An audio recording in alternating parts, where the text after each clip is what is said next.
Bank teller sneers at well-dressed black woman. "We don't accept counterfeit checks here," then tosses her $50,000 legitimate business deposit in the trash without checking. Dr. Amara Wilson stands frozen at the counter, dignity intact despite the public humiliation spreading through her chest like ice water. The white male teller, Bradley Thompson, doesn't even try to hide his smirk as he deliberately crumples her deposit slip, drops it into the trash bin beside his station, then flicks her check in after it with 2 fingers as if touching something contaminated. He calls next with exaggerated volume, waving past her dismissively.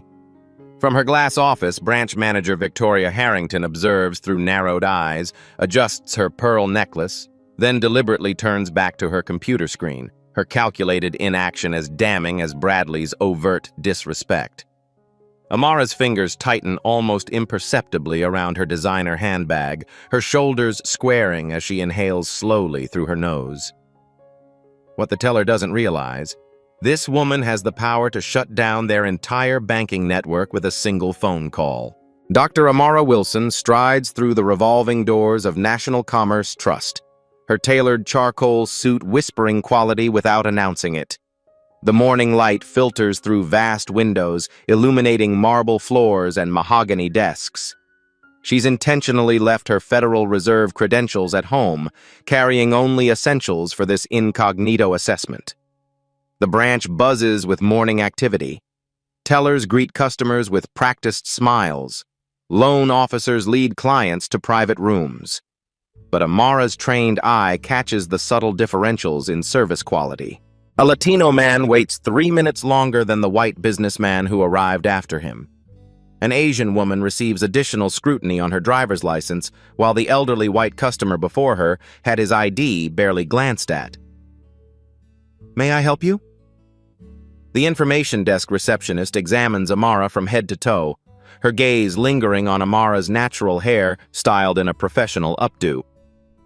"I'd like to make a deposit," Amara replies, voice measured and clear. "General service is that way." The receptionist points toward the longest line despite the premium service area showing only 2 waiting customers.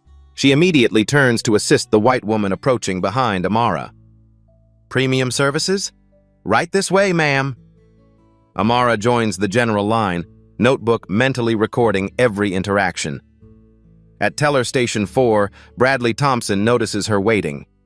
He leans toward his colleague, whispers something that makes them both suppress smiles. His shoulders tense, chin lifting slightly as his customer service smile fades to something more perfunctory. Victoria Harrington emerges from her office, designer heels clicking sharply against marble. She surveys the floor, gaze stopping briefly on Amara. Something passes between Victoria and Bradley, a raised eyebrow, a subtle nod. Victoria retreats to her office but leaves the door open, positioning herself to watch. When Amara finally reaches Bradley's window, he doesn't make eye contact. Instead, he stares at a point just past her shoulder. "What do you want?" His tone suggests inconvenience rather than service. "I'd like to make a deposit, please," Amara replies. Bradley's eyes narrow. "ID and account number." "I have a check to deposit." Amara reaches for her wallet. Bradley's posture shifts, suspicion hardening his features. "How much?" $50,000. A skeptical snort escapes him. "Sure it is." Amara places her deposit slip and business check on the counter with deliberate calm. The check, printed on premium security paper with raised lettering, bears the Wilson Analytics logo, a respected economic consulting firm she established before her government appointment. Bradley barely glances at the check before pushing it back toward her with his fingertips, as if avoiding contamination. "We'll need additional verification for this." His voice carries, designed to draw attention. "What verification do you require?" Amara asks, noting the white businessman at the next window depositing a similar amount without question. "I don't see others providing additional documentation." Bradley's neck flushes. "We have procedures for suspicious transactions." He raises his voice another notch. "This doesn't look legitimate. Where did you get this kind of money?"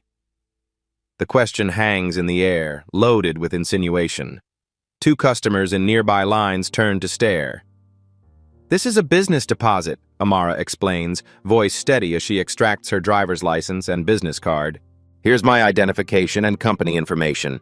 The check is drawn on First Capital Bank, which you can verify with a simple phone call." Bradley ignores the offered cards, instead motioning to a colleague.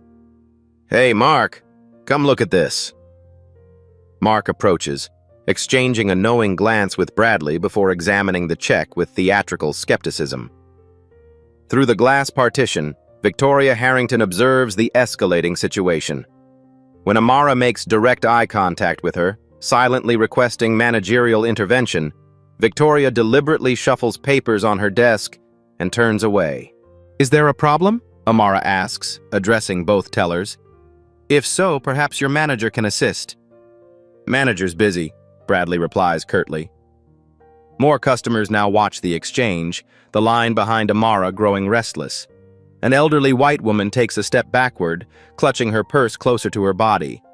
Bradley notices this reaction, his posture straightening with newfound confidence. "Maybe you should try one of the check-cashing places down on 35th Street instead." His emphasis on the location, a predominantly black neighborhood miles from the financial district, carries unmistakable contempt. "I'm a customer of this bank," Amara states, voice level despite the mounting tension. "I'd like to complete my transaction according to the same standards applied to everyone else." Bradley's smile doesn't reach his eyes. "Standards are exactly what we're applying here, ma'am." As tension builds in the busy branch, no one notices the woman in the corner taking photos of the entire interaction. Bradley makes a performance of his suspicion, holding Amara's check up to the overhead light with exaggerated scrutiny. "We get a lot of counterfeit attempts," he announces loudly enough for nearby customers to hear. "Gotta be careful these days." The branch grows quieter. Conversations halt as attention gravitates toward the confrontation. A white businessman waiting in line checks his watch and steps away, choosing a different teller. "I assure you the check is legitimate," Amara says, maintaining perfect composure. "Your counterfeit detection equipment will confirm that." Bradley sighs dramatically before reaching for the UV scanner. He passes the check under the purple light, his expression falling slightly when the security features illuminate properly. The watermark appears. The security thread glows. The verification symbol changes color exactly as it should. "Well, this part checks out," he concedes with obvious disappointment. "But we still need to verify the account it's drawn on." He swivels his computer monitor away from Amara as he types, deliberately excluding her from information she has every right to see. The standard verification for deposits under $100,000 is the counterfeit detection you just performed, Amara states. Your own posted policies don't require additional steps. Bradley's jaw tightens. "I need to see more ID." Amara produces her driver's license and 2 credit cards, placing them precisely on the counter. "This should be sufficient." Bradley picks up her license with thumb and forefinger, examining it with theatrical skepticism. "These could be fake too," he mutters, loud enough for the growing audience to hear. The branch has become uncomfortably silent. Even the security guard shifts uneasily near the entrance. Victoria Harrington finally emerges from her office, heels striking the marble floor in sharp reports as she approaches. Instead of addressing Bradley, she turns a cold gaze on Amara. "You're holding up the line," Victoria says, voice clipped and professional. "Perhaps you should step aside while we investigate further." "There's nothing to investigate," Amara replies evenly. "Your teller has verified the check isn't counterfeit. Bank policy states deposits under $100,000 don't require additional verification beyond standard ID, which I've provided." Victoria's lips thin to a tight line. "I don't know how things work where you come from, but here we follow procedures." The emphasis on "where you come from" lands precisely as intended. "I come from Chicago," Amara responds, maintaining eye contact. "Where does this bank's FDIC certification come from?" The question clearly catches Victoria off guard. Bradley seizes the momentary silence to act, snatching up Amara's check and deposit slip. With deliberate slowness, he crumples them and drops them into the trash bin beside his station. "We don't accept counterfeit items," he declares with finality. "You'll have to leave before we call security." A hushed murmur ripples through the watching customers. Victoria doesn't contradict her employee, instead crossing her arms in silent endorsement. Amara stands perfectly still, her face revealing nothing except in her eyes, a flash of something steel-hard and resolute. She reaches into her bag and withdraws a small notebook. "I'd like the branch's FDIC certification number and both of your full names, please." Victoria's composure cracks slightly. Why would you need that information?" "For my records," Amara replies simply. "Please exit the premises immediately." Victoria recovers, hand hovering near the security button beneath the counter, "or we'll be forced to call the authorities." Amara holds Victoria's gaze for 3 long seconds before gathering her belongings with deliberate care. She adjusts her suit jacket, shoulders back, chin level, and walks toward the exit with the measured stride of someone who has just made an important decision. As the door closes behind her, Amara pulls out her phone and makes a call that will change everyone's lives by morning. Amara slides into her car's leather seat, closes the door, and finally allows her hands to tremble. Just once, just for a moment. She inhales deeply, counting silently to center herself. When she exhales, the shaking stops. The tasteful interior of her Audi becomes a sanctuary of quiet dignity as she opens the glove compartment and removes her Federal Reserve credentials, the gold-embossed seal and government ID she'd purposely left behind for today's covert assessment. Her mind flashes back to that morning's strategy meeting, sunlight streaming through the Federal Reserve's imposing windows as she outlined the banking equity initiative to her team. "We've received 17 formal complaints about National Commerce Trust in the past quarter," her assistant had reported, sliding a folder across the polished conference table. "All from minority customers, all claiming similar discriminatory treatment." The usual response would be to send a notification of investigation, one team member suggested. Amara had shaken her head. "Which gives them time to coach staff and prepare performances for our inspectors." She closed the folder decisively. "I'll conduct an initial field assessment myself. No credentials, no warning. Let's see how they treat an ordinary customer who looks like me."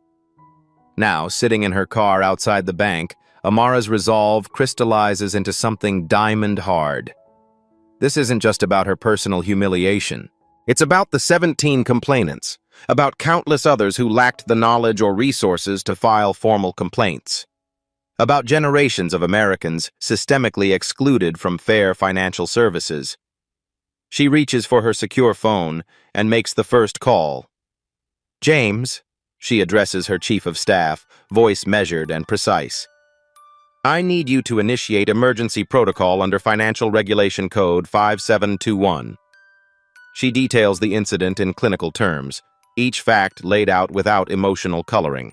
The discrimination was blatant, documented, and witnessed by at least 14 customers. "I'll begin the paperwork immediately," James responds.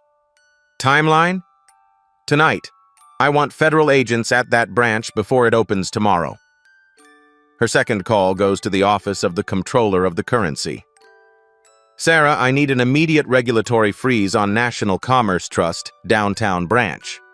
She outlines the legal justification, citing specific violations. "Pull their transaction records for the past 3 months.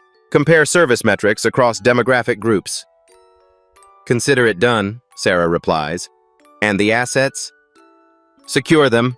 All $1.2 billion in interstate transfers. Nothing moves until we complete a full discrimination audit." Her final call connects to an old friend at the Justice Department's Civil Rights Division. The conversation is brief but consequential. Wheels are set in motion that will reverberate through the entire banking industry. Inside the bank, Victoria retreats to her office, smug satisfaction evident in her posture as she calls her regional director. "Had to shut down another one today," she reports. unaware of the active monitoring now placed on all National Commerce Trust communications. You know the type, coming in with checks they have no business possessing, acting entitled to premium service. The regional director sighs. While I appreciate your diligence, Victoria, turning away large deposits isn't ideal for our quarterly numbers. Better than accepting fraudulent ones, Victoria replies confidently. No mention of discrimination, just the implied understanding between them. Amara starts her car, adjusting her rearview mirror to look back at the bank one last time. This isn't just about me, she whispers to her reflection. In her eyes, hurt has transformed into steely determination. Personal humiliation becomes professional purpose. She drives away, leaving behind a financial institution completely unaware of the regulatory tsunami already forming offshore. As National Commerce Trust's executives prepare for their quarterly earnings call the next morning, none of them have any idea what's already been set in motion. Victoria Harrington arrives at 7:15 a.m. early as always. She navigates the executive parking area, leather portfolio tucked under one arm, mental checklist already forming for the day ahead. Yesterday's incident registers as a minor success in her ongoing efforts to maintain branch quality, coded language from her performance reviews. Her first indication that something is wrong comes when she notices an unfamiliar black SUV with government plates parked in the customer lot. Her second comes when her keycard fails at the employee entrance. What on earth? She mutters, trying again. The red light blinks mockingly. A security guard she doesn't recognize opens the door from inside. Victoria Harrington? Yes, I'm the branch manager. There seems to be an issue with my... Please come with me, ma'am. His tone leaves no room for discussion. Behind him, Victoria glimpses men and women in suits examining computer terminals, removing files from cabinets. Inside, the normally pristine branch has transformed overnight. Federal agents move with precise efficiency, securing computers and documents. Every monitor displays the same message. Regulatory hold. System access temporarily restricted. What is the meaning of this? Victoria demands, clutching her portfolio like a shield. A woman in a crisp pantsuit approaches. Ms. Harrington, I'm Agent Diaz with the Office of the Comptroller of the Currency. This branch is under federal investigation for systematic violations of the Equal Credit Opportunity Act and the Fair Housing Act. Across town, Bradley Thompson's phone vibrates on his nightstand. Still half asleep, he answers without checking the caller ID. Mr. Thompson, this is Samuel Harris from National Commerce Trust Security. Bradley sits up, instantly alert. What's going on? Your system access has been suspended pending an ongoing federal investigation. You are not to report to work today. Investigation? This must be a mistake, Bradley protests, certainty in his voice. I'll call Victoria, she'll straighten this out. Ms. Harrington is currently being interviewed by federal agents, the security officer replies flatly. This directive comes from above her authority level. At Federal Reserve headquarters, Amara leads an emergency meeting in the Situation Room. Surveillance footage from the previous day plays on wall-mounted screens. Bradley's dismissive treatment, Victoria's calculated inaction, captured from multiple angles. This incident confirms what our data has been telling us, Amara explains to the assembled regulators. National Commerce Trust branches show a consistent pattern of discriminatory practices. She gestures to a statistical analyst who pulls up comparison charts showing dramatic disparities in service metrics based on customer demographics. This wasn't an isolated incident, Amara continues. It was the visible symptom of a systemic disease. Back at the bank, Victoria struggles to maintain composure as her world unravels. She repeatedly tries calling executive leadership, but all lines go to voicemail. Outside, customers begin arriving, confusion evident as they read the temporarily closed due to regulatory action sign now posted on the door. A news van pulls up, then another.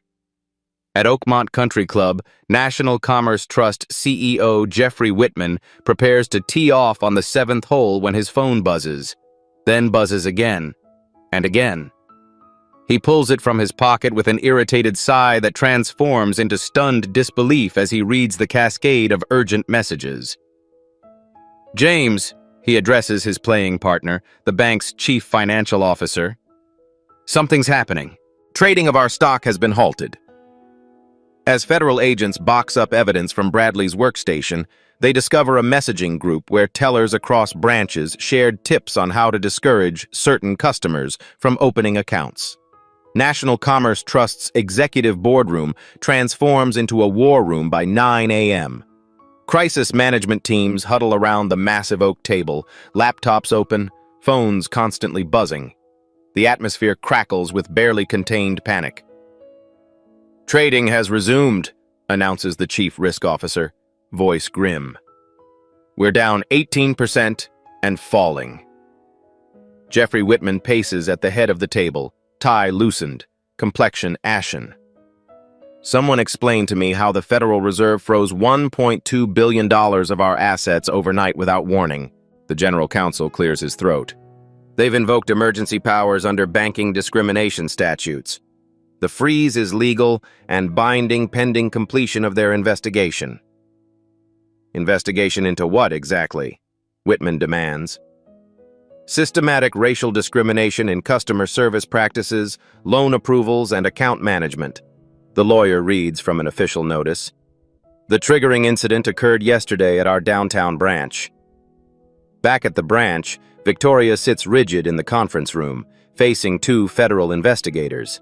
The table between them holds folders of evidence, surveillance screenshots, transaction records, customer complaint patterns. "We were following security protocols," Victoria insists, manicured nails tapping nervously on the table.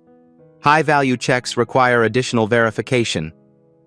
The female investigator slides forward two photographs, Bradley processing a $75,000 check from a white customer taken Monday, compared with his handling of Amara's $50,000 check yesterday. "Can you explain why this customer's deposit required 3 minutes of processing while Dr. Wilson's required 15 minutes and was ultimately rejected?" the investigator asks. Victoria's confidence wavers. "Each situation is different. I wasn't directly involved in either transaction." "You were observing from your office," the male investigator notes. "Security footage shows you watching the entire interaction without intervention." Victoria reaches for her phone, desperate to contact Bradley, to align their stories. The call goes straight to voicemail. Across town, Bradley arrives at the bank despite his suspension, convinced he can explain away the situation. He strides toward the employee entrance, practiced customer service smile in place. Two federal agents intercept him in the parking lot. "Mr. Thompson?" One steps forward, showing credentials. "I'm Agent Lawson with the Financial Crimes Enforcement Network. You've been named in a federal discrimination complaint filed by the Federal Reserve Board of Governors." Bradley's smile vanishes. "There must be some mistake. I was just doing my job." "That's precisely what we're investigating," Agent Lawson replies. On social media, the story explodes. Smartphone footage from a customer captures Bradley tossing Amara's check in the trash. The clip goes viral within hours. Banking while black trends nationwide, unleashing thousands of similar stories. Financial news networks run constant coverage.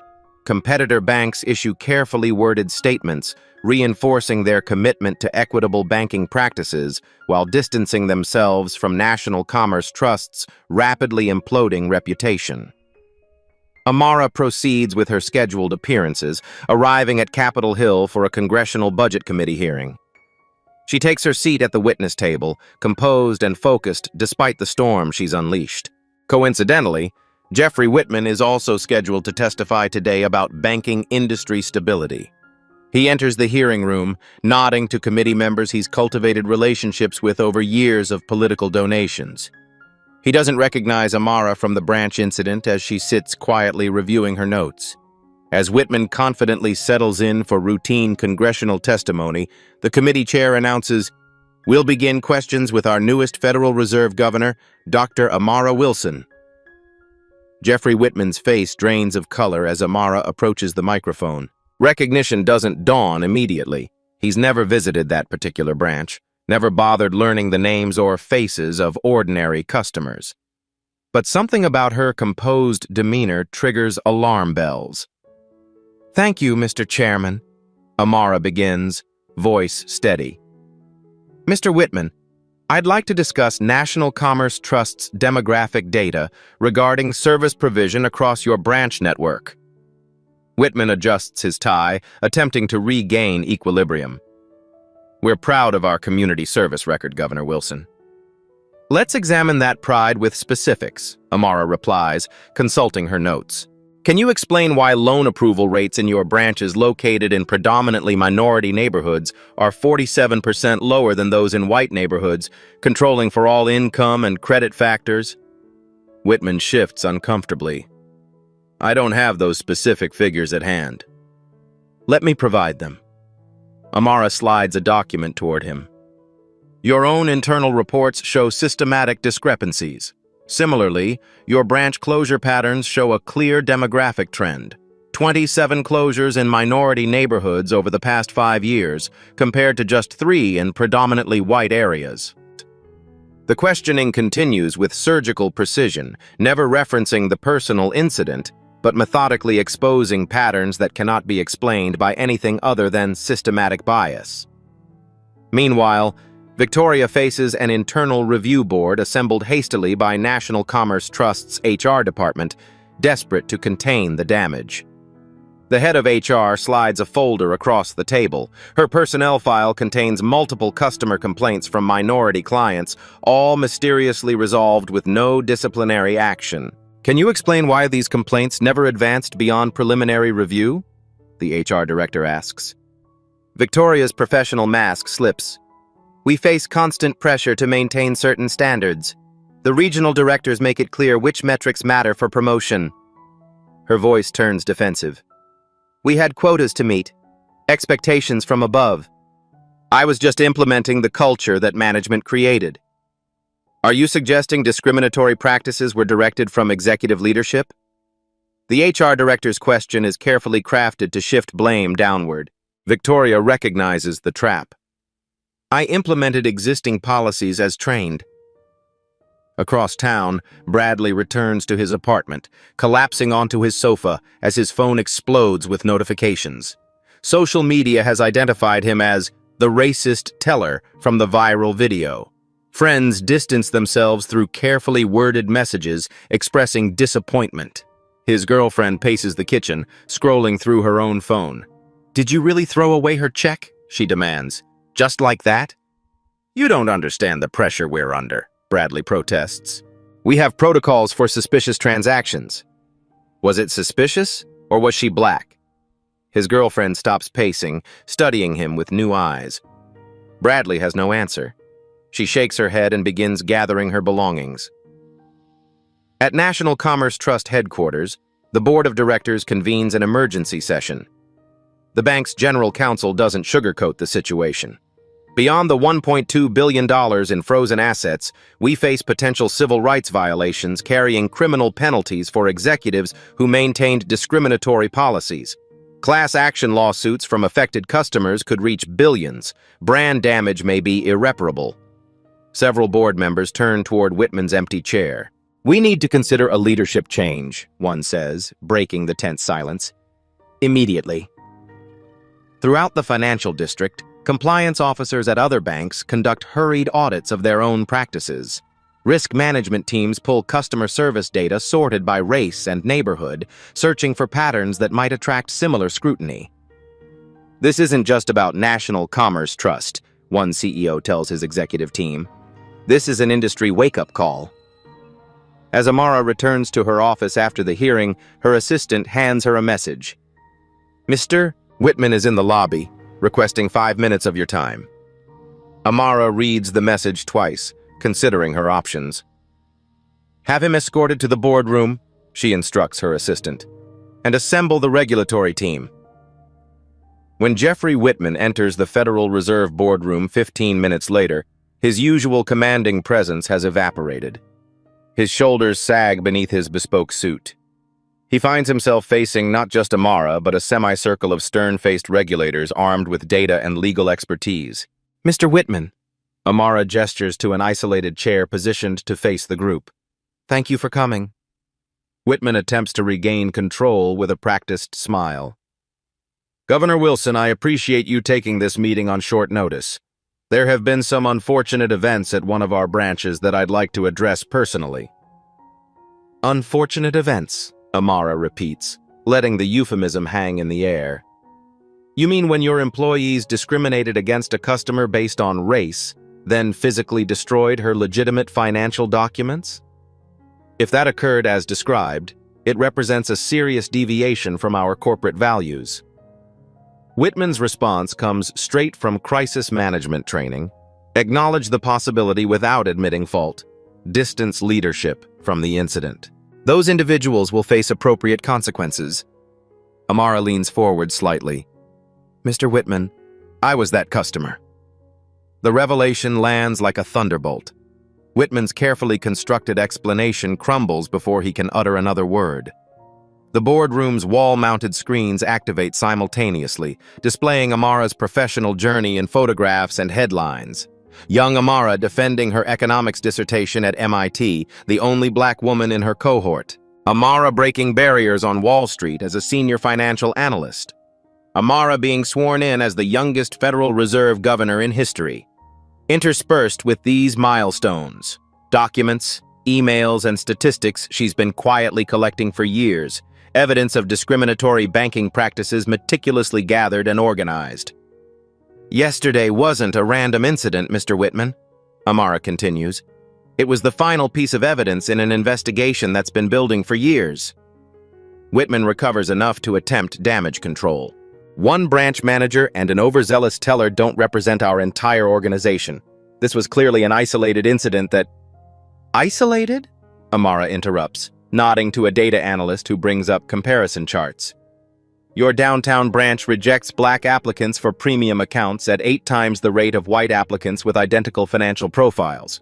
Your loan officers in Atlanta require additional verification for minority business owners in 73% of applications, compared to 12% for white owners. Whitman's next defense dies unspoken as Amara slides a folder across the table. This contains internal emails from your regional directors discussing techniques to discourage certain demographics without leaving evidence of discrimination. Performance reviews that rewarded branches for maintaining a preferred client composition. Training materials teaching subtle methods to redirect minority customers to limited service options. She gives him a moment to scan the damning contents, then continues. This folder also contains testimonials from 17 former employees who've documented your unwritten policies, branch performance metrics showing systematically lower service levels in minority neighborhoods. Statistical analyses demonstrating patterns that cannot be explained by any factor other than racial discrimination. Whitman attempts to pivot to crisis management mode. These are serious allegations that warrant thorough investigation. I assure you that National Commerce Trust will cooperate fully with regulatory authorities to address any concerns. This isn't a negotiation, Mr. Whitman, Amara replies. The investigation is already well underway. As we speak, federal agents are interviewing staff at 37 of your branches. The regulatory actions I've authorized include a comprehensive audit of all your branches, review of every loan rejection from the past 5 years, and mandatory approval for all executive decisions until further notice. The other regulators remain silent, their presence reinforcing the gravity of the situation. This isn't a PR problem to be managed with careful statements and token reforms. Your bank doesn't just have a public relations problem, Mr. Whitman, Amara states, echoing his unspoken thought. You have a justice problem. Whitman's crisis management training hasn't prepared him for this level of accountability. What exactly do you want from me, Governor Wilson? Justice doesn't require your cooperation, Mr. Whitman. It simply requires your compliance with the law. Amara closes her folder. The regulatory framework will handle the rest. Whitman leaves the Federal Reserve Building, phone already buzzing with urgent messages. Walking past reporters without comment, he slides into his waiting town car just as a notification appears on his screen. Emergency board meeting, vote of no confidence, 5 p.m. today. The National Commerce Trust boardroom, normally a sanctuary of measured discourse and strategic planning, descends into barely controlled chaos. Board members cluster in factions, voices rising as blame shifts like quicksilver between them. "You assured us our compliance programs were robust," accuses a silver-haired director, jabbing his finger at the chief compliance officer, who shrinks in her seat. "The programs existed on paper," she defends weakly. "Implementation was left to regional directors." Jeffrey Whitman sits at the head of the table, watching his carefully constructed empire crumble. On the conference screen, the faces of major shareholders demand explanations their money can no longer buy. 23% drop in share value in a single day, announces the investor relations officer, voice strained. Major institutional investors are issuing statements distancing themselves from us. "We need to get ahead of this," Whitman interjects, attempting to reclaim control. "We'll announce an internal investigation, create a diversity task force, make a substantial donation to—" "That's your solution?" interrupts a board member who hasn't spoken until now. "More performative gestures?" The boardroom falls silent as she continues. "I've reviewed the evidence provided by the Federal Reserve. This wasn't a few rogue employees. This was systematic discrimination implemented through unofficial channels but clearly sanctioned from the top." She turns directly to Whitman. "Your emails dismissing diversity initiatives as PR exercises are particularly damning." Whitman attempts damage control. "Those comments were taken out of context." "There is no context that justifies what happened," she cuts him off. "I move for an immediate vote of no confidence in current leadership, beginning with the CEO. The vote requires less than 5 minutes." Whitman's removal is effective immediately. At the downtown branch, federal agents continue methodical interviews with every employee. The atmosphere grows increasingly tense as more staff members come forward with evidence of discriminatory practices, some bringing personal notes documenting incidents they felt powerless to challenge. "We were trained to use code words," explains a teller, voice quavering. "High-risk profile meant black. Not branch standard meant Latino. Verification needed was the signal to create obstacles." Victoria Harrington sits stone-faced in HR's conference room as the termination paperwork is processed. "Administrative leave pending termination," reads the header on documents detailing policy violations too numerous to contest. "You realize I'm being scapegoated," she says flatly. "I implemented what I was trained to implement." The HR director avoids eye contact. "Your signature appears on numerous policy violations, Ms. Harrington. The company is exercising its right to terminate for cause, while the executives who created those policies prepare their golden parachutes." Victoria's professional mask cracks completely. "I have documentation proving I raised concerns about these practices 3 years ago. The regional director told me to focus on metrics that matter for my career if I wanted to advance." Across town, Bradley clears out his desk under security supervision. His employee badge has already been deactivated, his name removed from the schedule. The termination notice cites violation of customer service policies and bringing disrepute to the institution. "This isn't fair," he protests to the impassive security guard. "I was just following training." File a complaint with HR, the guard suggests without sympathy. Throughout the financial district, competing banks scramble to distance themselves while quietly reviewing their own practices. CEOs issue carefully worded statements condemning discrimination while ordering urgent internal audits. "I want every customer interaction metric analyzed by demographic group," one CEO demands of her executive team. "If we have similar patterns, I want to know before the regulators do." The American Banking Association announces an emergency summit on equitable banking practices. Their press release emphasizes the industry's ongoing commitment to serving all communities fairly, while acknowledging opportunities for systematic improvement. Financial news networks run wall-to-wall coverage. Expert panels debate the implications for the industry. Stock analysts revise projections for all major banks as the market anticipates increased regulatory scrutiny. This isn't just about one bank, a financial analyst explains on national television. This exposes industry-wide practices that have been normalized for decades. The financial impact of true reform could reach into hundreds of billions. Community organizations mobilize protests outside National Commerce Trust branches nationwide. Social media campaigns encourage customers to share their own banking discrimination experiences. The hashtag #banking. While Black collects thousands of similar stories within hours, class action lawyers circle like sharks scenting blood. A prominent civil rights attorney announces a lawsuit representing over 300 former customers of National Commerce Trust who experienced discrimination. This case will establish a new standard for financial institutions, she promises at a packed press conference. At the Federal Reserve, Amara leads her own press conference announcing expanded investigations into banking discrimination nationwide. Camera flashes punctuate her measured delivery of new compliance requirements. Today we announce the creation of a banking civil rights division within the Federal Reserve, she states. Financial inclusion isn't a luxury or a social program. It's an economic imperative and a legal right.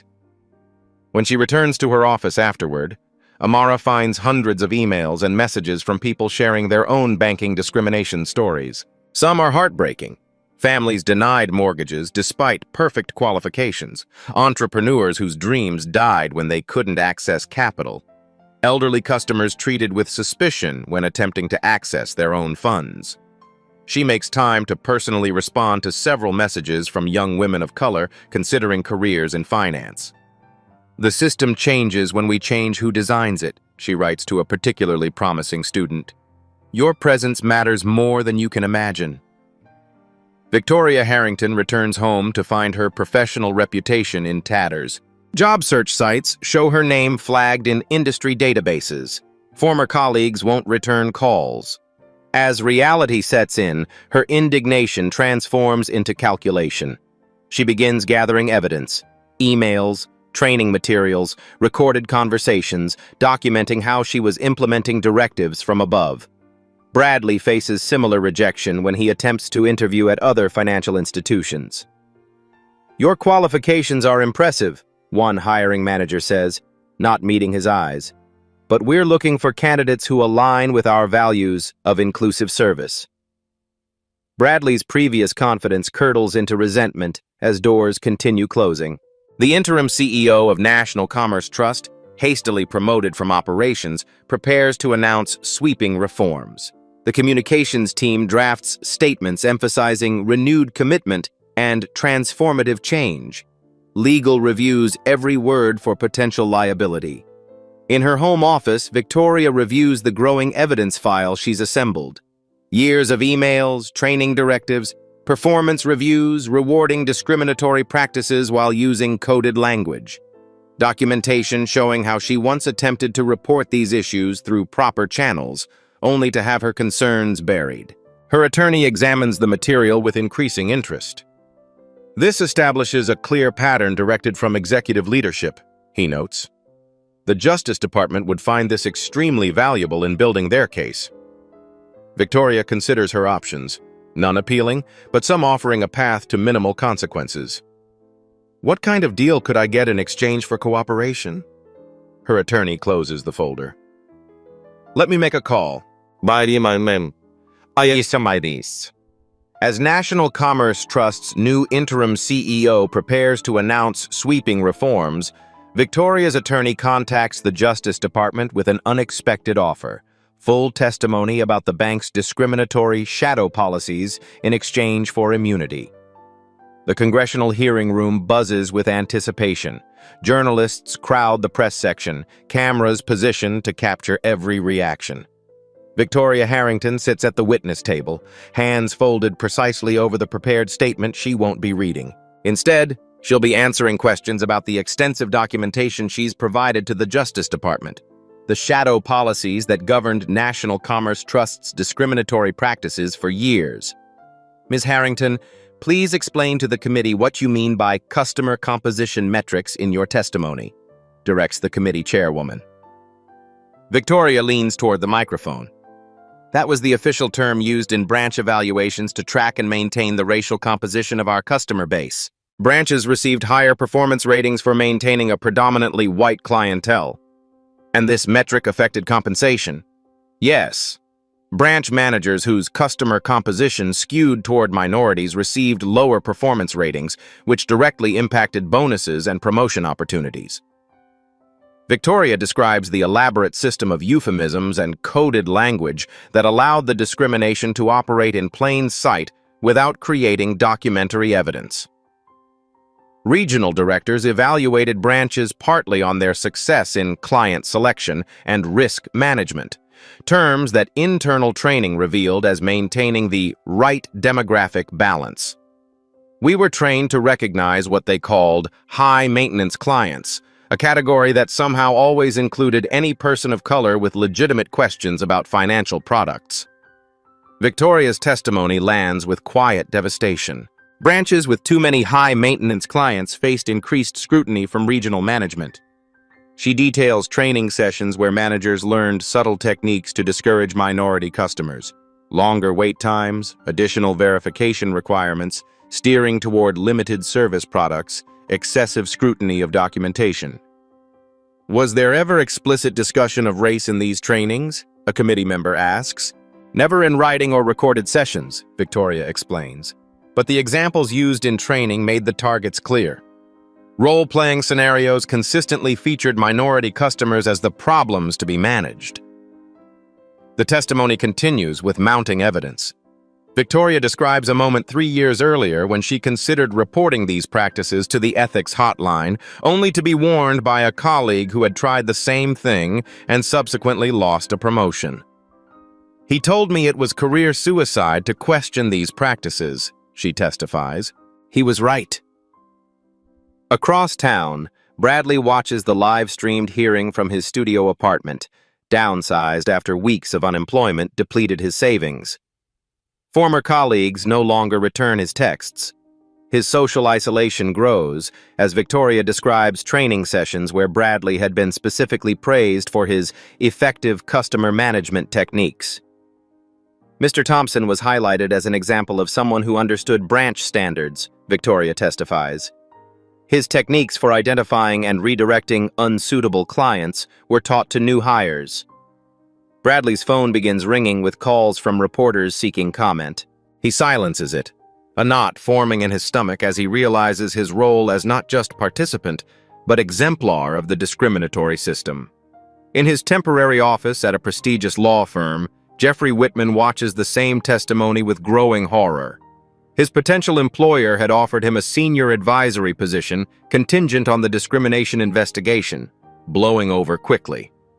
As Victoria directly implicates him in creating these policies, his phone vibrates with a text.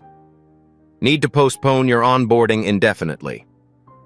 The committee questioning turns to specific executives. Who directed the creation of these shadow policies? Asks a congressman. They evolved over time but became formalized under CEO Jeffrey Whitman, Victoria answers. He personally reviewed branch performance metrics that included customer demographic targets, though they were labeled as community alignment goals in his reports. At Federal Reserve headquarters, Amara watches the testimony with her team, noting points requiring further investigation. The systemic nature of the discrimination continues to reveal itself in disturbing detail. The practice wasn't limited to personal banking, Victoria continues. Loan applications from minority business owners faced additional risk assessment steps not required for white applicants with identical financial profiles. We maintained separate queues in our processing system, though they had neutral-sounding labels. The hearing extends for hours as Victoria methodically exposes years of institutionalized discrimination. When she finally concludes, the impact resonates far beyond the hearing room. Financial news wires flash breaking updates. National Commerce Trust stock hits historic low, and federal regulators announce record $1.2 billion discrimination penalty.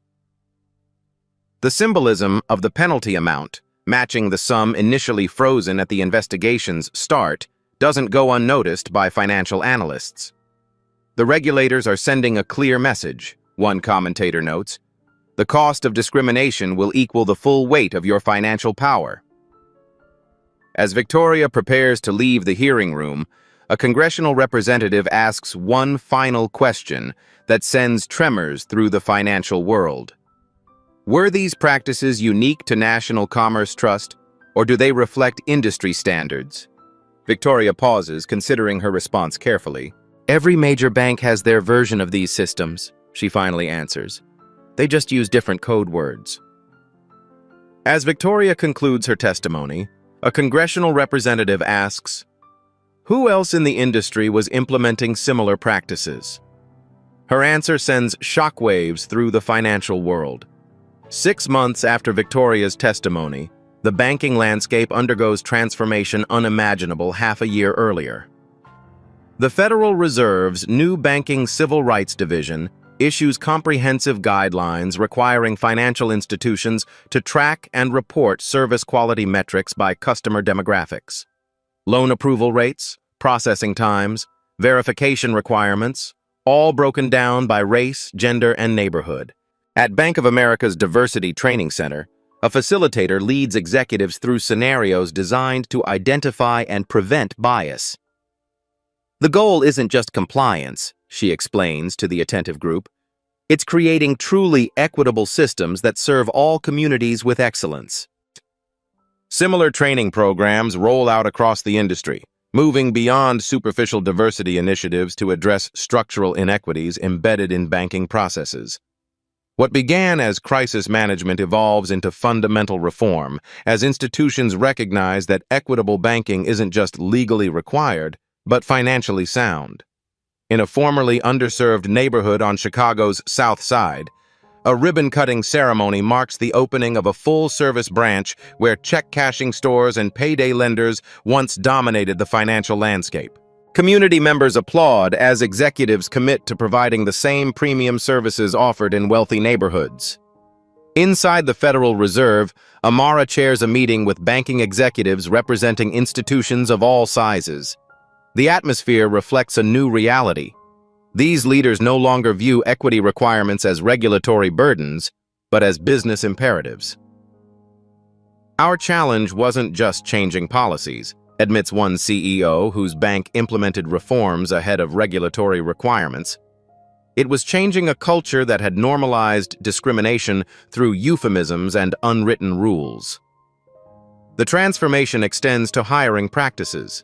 Former employees of National Commerce Trust, particularly those who documented discrimination or refused to implement biased policies, find themselves recruited as compliance officers and equity consultants at other institutions. Their first-hand experience proves invaluable in identifying subtle discriminatory patterns. Victoria Harrington, having avoided criminal charges through her comprehensive cooperation, now works at a non-profit focused on financial literacy in underserved communities.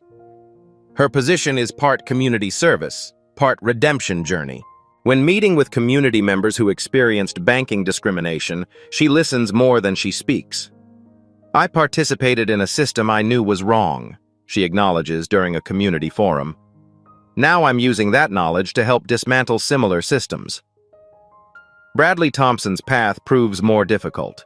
Unable to secure employment in financial services, he eventually takes a customer service position at a retail store. His new manager, a black woman named Destiny Williams, closely monitors his interactions with diverse customers. His initial resentment slowly gives way to recognition of patterns in his thinking as Destiny provides direct feedback on his unconscious behaviors. The tone you just used with that customer was different, she notes after observing an interaction. Ask yourself why. Amara testifies before Congress about the broader implications of the case that began with her humiliation at a bank counter. Banking access isn't a privilege, it's an economic right, she explains to the committee. When we allow discrimination in financial services, we perpetuate wealth gaps that can last generations. The hearing room, once the site of Victoria's devastating testimony against National Commerce Trust, now hosts forward-looking discussions about building truly inclusive financial systems. Representatives from both parties recognize the economic imperative of financial inclusion, if not always agreeing on implementation methods. National Commerce Trust itself, now operating under new leadership and a rebranded name, implements radical transparency in its practices. Branch performance metrics focus on service quality for all customer segments. Loan approval rates undergo regular third-party audits. Their painful transformation becomes a case study taught in business schools nationwide. The most expensive education in banking history, one Harvard professor calls it in her lecture on corporate ethics, and one the entire industry needed. 1 year later, as Amara prepares to leave her Federal Reserve position for a new role, she receives an unexpected letter. Amara adjusts the nameplate on her new desk. Dr. Amara Wilson, Secretary of the Treasury. Sunlight streams through tall windows, illuminating the historical portraits of predecessors. Her face now the first black woman's to join this lineage of financial leadership. The letter rests open beside her morning coffee, handwritten on lined notebook paper. Dear Dr. Wilson, it begins in careful cursive. My name is Jasmine Taylor. I'm 12 years old, and I wrote my school essay about you. My teacher said I should send it to you. Amara traces her finger along the earnest words. Dr. Wilson showed me that sometimes you have to stand in the storm to change the forecast. When that bank was mean to her, she didn't just get mad. She used her power to fix things for everybody. A soft knock interrupts her reflection. Her chief of staff enters with the day's schedule. Your 9 a.m. is here. The community banking delegation. Amara tucks the letter into her portfolio. Send them in. The delegation represents a transformed banking landscape. Branch locations once concentrated in affluent neighborhoods now spread more equitably across diverse communities. Digital banking platforms highlight their anti-bias algorithms that ensure consistent application of lending criteria. Banking school curricula include mandatory ethics courses on equitable service. The Community Reinvestment Act amendments have increased small business lending in previously underserved areas by 43%, reports the delegation leader. We're seeing entrepreneurship blooming in neighborhoods that were banking deserts just 18 months ago. And the resistance from member banks? Amara asks. Diminishing. The data shows these communities represent growth markets. What began as compliance has become competition for new customers. After the meeting, Amara's schedule includes a visit to a financial literacy center in a formerly underserved neighborhood. There, she finds Victoria Harrington teaching a class on building credit history. The former bank manager looks different. Simpler clothes, less rigid posture, humility in her expression as she works to repair some small portion of the damage she enabled. Their eyes meet briefly as Amara observes from the doorway. Victoria's nod acknowledges everything unspoken between them. Later, a student approaches Victoria with a question. Why did you participate in discriminatory practices when you worked at the bank? Victoria doesn't deflect or minimize. I convinced myself I was just following policy, but I was really following fear. Fear of standing out, fear of losing status, fear of change. I failed to recognize that security built on other people's exclusion isn't security at all. Across town, Bradley Thompson shelves inventory at a community center store. His journey has been the hardest: unemployment, rejection, the painful confrontation with his own biases. Initially taking the job out of desperation, he now works alongside the diverse staff members who've challenged his worldview daily through small interactions and direct conversations. Your assumptions about people leak into your interactions whether you intend them to or not, his manager Destiny had explained during a particularly difficult feedback session. Intent matters less than impact. The lesson shapes him gradually, painfully, necessarily. National Commerce Trust no longer exists under that name. The institution, now called Community Capital Partners, operates with new leadership and radically different practices. Their transformation from cautionary tale to reformed institution serves as both warning and roadmap for other financial entities. That evening, Amara delivers a commencement address at her alma mater's economics department. Hundreds of graduates, notably more diverse than her own cohort years earlier, listen as she reflects on the incident that catalyzed industry-wide change. Sometimes the most powerful response to discrimination isn't immediate outrage, but strategic patience, she tells them.